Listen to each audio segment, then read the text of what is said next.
ನೋಡಿ, ತಪ್ಪಿಸ್ತರು ಯಾರೇ ಇದ್ದರೂ ಕೂಡ ಯಾವ ಕಾರಣಕ್ಕೆ ಆಗಿದೆ ಏನಿದೆ ಗೊತ್ತಿಲ್ಲ. ಅದನ್ನು ಸರ್ಕಾರ ಗಂಭೀರವಾಗಿ ಪರಿಗಣಿಸ್ತದೆ. ತಪ್ಪಿಸ್ತರ ಮೇಲೆ ನಿರ್ದಾಕ್ಷಿಣ್ಯವಾಗಿ ಕ್ರಮ ಕೈಗೊಳ್ತದೆ. ರಾಜ್ಯ ಸರ್ಕಾರದ ಮೇಲೆ ಭರವಸೆ ಇಲ್ಲ, ಅದಕ್ಕೆ ಎನ್ಐಎ ಕೊಡಬೇಕು. ನೋಡಿ, ಸುಮ್ಮನೆ ಎಲ್ಲನೂ ಎನ್ಐಎ ಅಂದ್ರೇನು?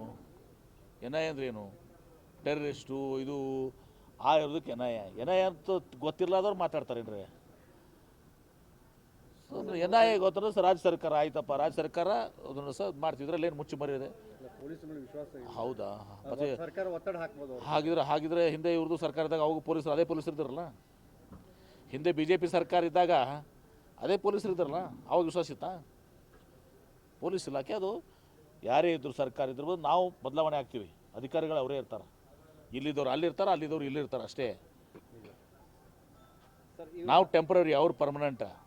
ಅವ್ರಿಗೂ 58 ವರ್ಷ ತನಕ ಅಷ್ಟೇ ಪರ್ಮನೆಂಟ್, ಮುಂದೆ ರಿಟೈರ್ ಆಗ್ತಾರೆ. ನೋಡಿ, ಅದ್ರ ಬಗ್ಗೆ ತನಿಖೆ ಮಾಡ್ತೀವಲ್ಲ.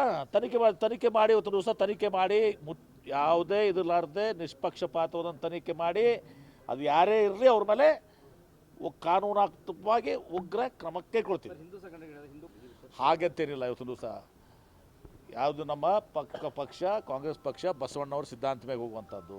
ಎಲ್ಲ ಧರ್ಮಗಳ ಎಲ್ಲ ಜಾತಿ ವರ್ಗದ ಜನರ ಪರವಾಗಿರುವಂಥ ಸರ್ಕಾರ. ಎಲ್ಲರ ರಕ್ಷಣೆ ಒಂದೇ, ಹಿಂದೂಗಳು ರಕ್ಷಣೆ ಮಾಡ್ತದೆ, ಮುಸಲ್ಮಾನರು ರಕ್ಷಣೆ ಮಾಡ್ತದೆ, ಜೈನರ ರಕ್ಷಣೆ ಮಾಡ್ತದೆ, ಕ್ರಿಶ್ಚಿಯನ್ರ ರಕ್ಷಣೆ ಮಾಡ್ತದೆ, ಬುದ್ಧಿಸ್ಟರ ರಕ್ಷಣೆ ಮಾಡ್ತದೆ. ಎಲ್ಲ ಜಾತಿ ವರ್ಗದ ಜನರನ್ನ ರಕ್ಷಣೆ ಮಾಡುವಂಥ ಸರ್ಕಾರ ನಮ್ಮದು. ಇದು ಬಸವ ತತ್ವದ ಮೇಲೆ ಇರುವಂಥ ಸರ್ಕಾರ.